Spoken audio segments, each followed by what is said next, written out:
Tu ne penses pas? Sonic va vous connaître.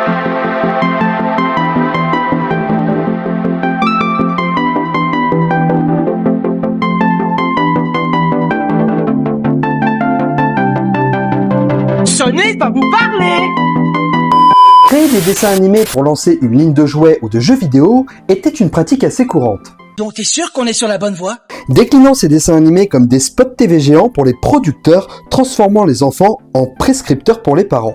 On l'a vu notamment pour la gamme de jouets Transformers, pour les Tortues Ninja, mais également pour les Power Rangers. Et le jeu vidéo n'est pas mis de côté, ayant eu droit à des adaptations pour Street Fighter, Mario Bros, et même Zelda va y avoir droit, même si la qualité laissait à désirer. Tu étais pourtant censé garder le diamant Force 3. Bon, excuse-moi, princesse. Et bien évidemment, le Hérisson Bleu de Sega va également avoir droit à des adaptations en dessin animé, et l'un d'entre eux prenait énormément de liberté. On va parler aujourd'hui des adaptations en dessin animé de Sonic le Hérisson. Eh bien, tout a commencé avant ta venue au monde. Dans cette vidéo, nous reviendrons sur les origines de ces adaptations en animé et nous parlerons des libertés scénaristiques qui ont été prises pour certains d'entre eux. Mais pour commencer, je vous propose de faire un bref récap du plus célèbre des Hérissons Bleus. Tu sais, c'est normal. Et ça fait partie du métier de parfait héros. Les années 80 voient naître la plus grande rivalité dans le monde du jeu vidéo, clivant les joueurs en deux groupes distincts.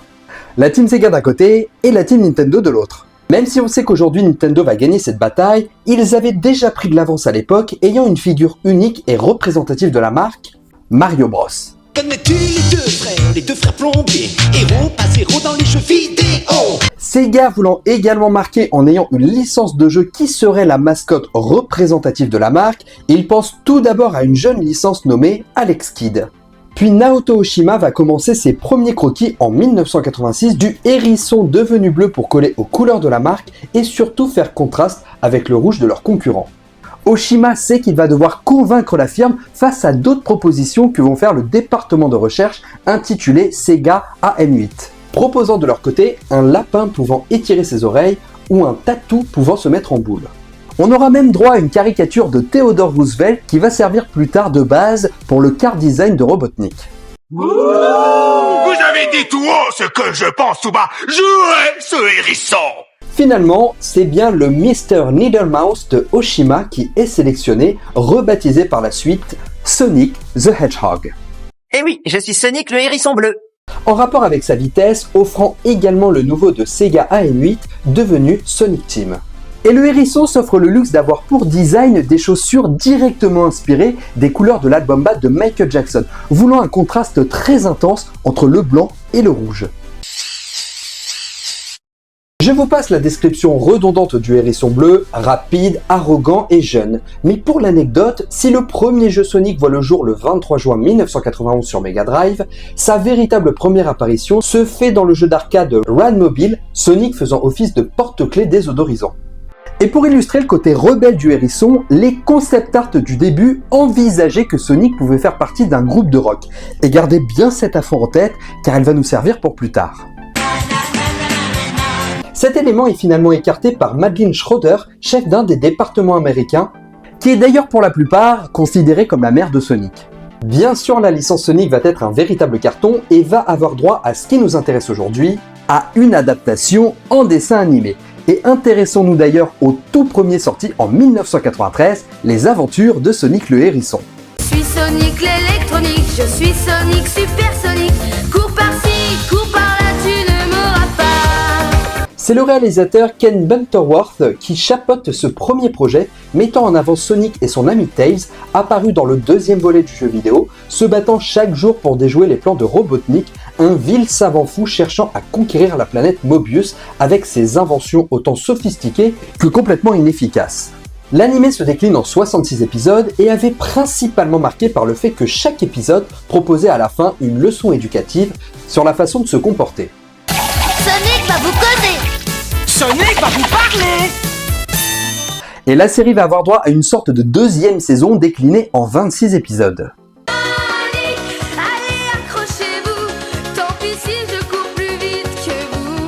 Chapeauté cette fois-ci par John Grust, Dick Sebast et Ron Myrick. passant le récit dans un futur dystopique où Robotnik a pris le contrôle de la planète Mobius, destituant le roi mis en place, Maximilian Acorn. Et l'anime va proposer alors ses tout premiers protagonistes originaux qui n'étaient pas forcément apparus dans la licence du jeu. Comment ça se fait? Tels que Sally Acorn, la fille du roi, qui partage d'ailleurs l'affiche avec Sonic pour cette deuxième saison, Rotor, un morse mécanicien, un coyote français et Marilyn, un cyborg lapin. Ou encore la dragonne Dulcie, tous se cachant dans la forêt formant l'escadron rebelle qui combat Robotnik.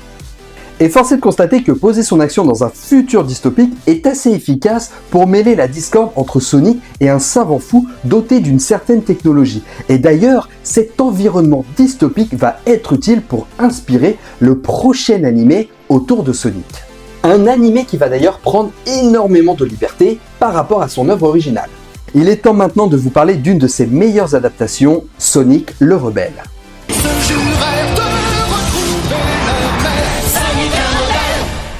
Sonic le Rebelle, ou Sonic Underground pour la VO, est un cas à part autour des différentes adaptations de Sonic sur le petit écran. Et comme je vous le disais précédemment, cet animé prend des libertés folles jusqu'aux origines du lore de notre héros. Les origines de Sonic sont intégralement réécrites pour enfin intégrer la notion du membre de groupe de rock que nous avions évoqué plus tôt dans la vidéo. Et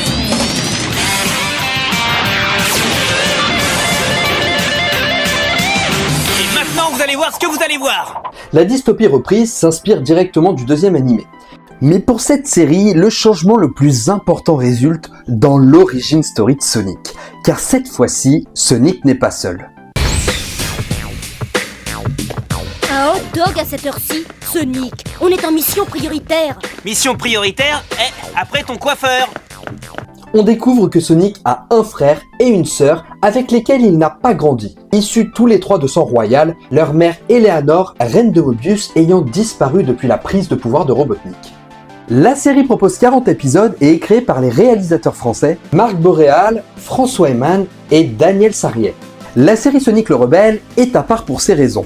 Car finalement, son seul point commun avec sa licence d'origine, c'est le protagoniste et l'antagoniste Robotnik. Knuckles fera tout de même son apparition dans 4 épisodes, faisant toujours office de gardien pour l'Angel Island. Si la lutte contre Spoutnik te laisse des loisirs, tu seras toujours la bienvenue sur l'île. Et si tu veux faire partie de notre petite famille, aucun problème. Mais quand on y réfléchit, la série en elle-même aurait très bien pu proposer d'autres protagonistes que Sonic, sans que cela ait un impact sur le scénario global. C'est-à-dire un aîné de 3 enfants partant avec son frère et sa sœur pour retrouver sa mère reine portée disparue. J'aimerais voir mes enfants, mais j'attends à demain. Se hâter risquerait de forcer leur destin. Dans un monde condamné par un être mégalo capable de développer une technologie brillante. Mais la série peine à trouver un public fidèle à la licence, identifié par un élément simple. Les personnages originaux créés pour Sonic le Rebelle ne seront plus jamais utilisés, que ce soit dans un autre animé ou dans les jeux vidéo, marquant totalement une absence d'iconisation pour cet animé. Car Sonic le Rebelle n'est pas la première adaptation à imaginer de nouveaux personnages dans une licence. Je pense principalement au cas de Harley Quinn, créé par Paul Dini pour l'animé de 92 de Batman. Devenue une des figures les plus populaires de la licence Batman, déclinée dans les comics, d'autres animés, et bien évidemment en live action. Ce qui laisse penser que Manic et Sonia n'ont malheureusement pas convaincu Sega. Alors là, ça se présente mal. Qui ne se serviront jamais d'eux pour leur licence. La série offre cependant une quête noble qui nous permet de mieux comprendre Sonic. Par contre, aucune mention du père, ni de près ni de loin. C'est déjà ça, Frangine. Oh, je vois. Des rumeurs avaient d'ailleurs indiqué que initialement, la série aurait dû avoir 65 épisodes, réduits à 40 suite à son échec. Mais Ben Hurst, scénariste sur la série précédente et également impliqué dans la production de celui-ci, a déclaré à l'occasion de la Sonic Amateur Game Expo de 2008 qu'il n'y avait bien que 40 épisodes prévus à la base.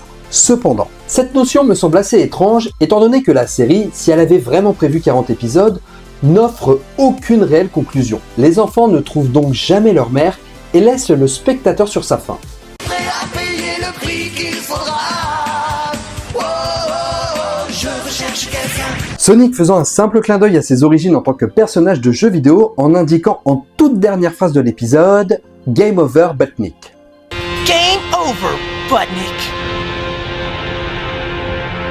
Et il faudra attendre près de 4 ans avant de revoir Sonic sur nos petits écrans, un animé directement inspiré des jeux Sonic Adventure et Sonic Adventure 2, je parle évidemment de l'animé japonais Sonic X.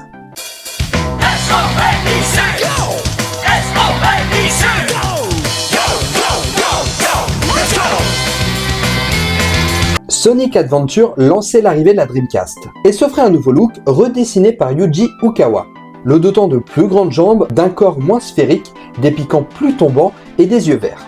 Une autre surprise de taille est l'environnement proposé par le jeu, évoluant dans des villes où les êtres humains prospèrent, s'éloignant en partie des paysages que proposaient les premiers jeux. Et si je vous mentionne le fait que Sonic évolue avec des êtres humains dans ce jeu, c'est que cela va avoir son importance pour l'animé Sonic X, qui suite à une des explosions d'une des inventions de Robotnik, se retrouve transféré dans notre monde, sauvé par un jeune garçon nommé Chris qui va l'aider à rester caché et retrouver les émeraudes du chaos pour retourner dans son monde. Et de toutes les adaptations en animé de Sonic, Sonic X est sûrement celle qui essaye de rester le plus fidèle aux jeux vidéo. C'est d'ailleurs la première œuvre où le hérisson bleu va être doublé en VF par Alexandre Gillet, qui devient par la suite sa voix officielle dans les autres œuvres dans lesquelles il apparaît. Eh oui, je suis Sonic le hérisson bleu. Bon, même si techniquement, les comédiens de doublage n'ont pas vraiment de contrat officiel vis-à-vis d'un personnage ou d'un acteur. Ça ne me dit rien de bon. Sonic X va proposer 78 épisodes et donne une véritable chance à la licence de se développer sur le petit écran. D'un côté, elle permet une réelle identification, imaginant l'évolution de Sonic parmi nous, le jeune public pouvant s'identifier au jeune Chris, mais certains épisodes prennent le temps d'offrir une histoire pour chaque personnage de la licence, que ce soit pour Tails, pour Amy ou pour Knuckles qui retrouve les artefacts du jeu comme les griffes de fer. Enfin, la personnalité de chaque personnage est respectée et l'arrogance de Sonic est mise à son paroxysme, nous offrant même l'opportunité de voir Super Sonic dans la série. Sonic X a une qualité créative très fidèle aux jeux vidéo et à mon sens, c'est LA meilleure adaptation de notre hérisson bleu préféré. On s'amusait bien tous les deux, dommage qu'il ait abandonné. Et quand on voit la qualité que pouvait nous proposer Sonic X, on se demande clairement ce que les éditeurs ont fait quand ils ont décidé de nous pondre Sonic Boom.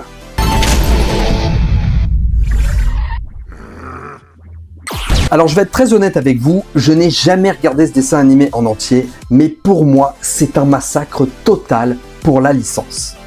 Bon, ça suffit, je peux plus le supporter. Ne serait-ce que par le design de ses personnages, un Sonic trop fin, des bras bleus, un Knuckles sous stéroïdes, mais le plus gros problème, c'est qu'il n'est composé quasiment que d'épisodes filaires qui cherchent à cibler un public bien trop infantilisé. Moi je pense qu'à partir du moment où on propose un épisode où Sonic accueille Eggman chez lui parce qu'il a des petits problèmes dans sa base, c'est que vraiment, mais alors vraiment, les artistes n'étaient pas inspirés. Allez, ce serait possible de venir dormir ici le temps que mes robots reconstruisent ma forteresse. S'il te plaît, ne me laisse pas dormir dans la jungle. Taisez-vous! Bonjour les amis, je ne savais pas que vous veniez aussitôt. Je suis toujours en pyjama. Je vous jure que je ne peux pas. T'es un colocataire insupportable et personne ne t'aime. Salaud! Vas-y! Et entre-temps, Sonic va avoir droit à son adaptation en live-action, un premier design plus que controversé pour finalement offrir un très bon divertissement ayant droit à 2 suites, mais également une série spin-off centrée sur Knuckles. Et côté animé, c'est Netflix qui va offrir à ce jour la dernière représentation de Sonic en animé. Intitulée Sonic Prime, une œuvre qui cherche encore à sublimer l'identité visuelle présente dans les jeux Sonic, qui arrive d'ailleurs à donner une vitesse de croisière à Sonic en animé et surfe sur la recrudescence de la notion de multivers, offrant plusieurs versions du personnage et des personnages secondaires. La série comporte aujourd'hui 3 saisons, mais bien sûr, on fera le bilan quand celle-ci sera terminée. Ok, reste calme. L'idée qu'une adaptation s'éloigne de l'œuvre originale pour offrir une lecture différente et apporter du lore à un personnage n'est pas une mauvaise chose dans la mesure où la licence de base est respectée. Et les adaptations en animé de Sonic ont offert quelques perspectives intéressantes.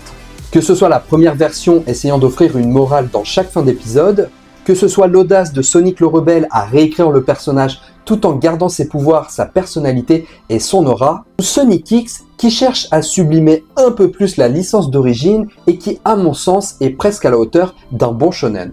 Sonic a bien sûr marqué son époque au travers de ses jeux, mais d'une certaine manière, il a marqué également la génération 90 avec ses adaptations. Aussi libres soient-elles, elles ont leur place dans la mythologie pop culturelle. Enfin, sauf Sonic Boom. On n'a pas fermé l'œil. Et c'est là-dessus que nous terminerons cette vidéo. Merci beaucoup de l'avoir suivi jusqu'au bout, j'espère qu'elle vous aura plu. N'hésitez pas d'ailleurs à me dire dans les commentaires quel animé vous a le plus plu dans les adaptations de Sonic. Bien sûr, likez, partagez, c'est ce qui aide le plus la chaîne, mais vous pouvez également devenir membre soutien et avoir accès à du contenu en avant-première. En attendant, pensez à vous abonner pour ne pas rater les prochaines vidéos. Moi, je vous laisse. Ciao les amis.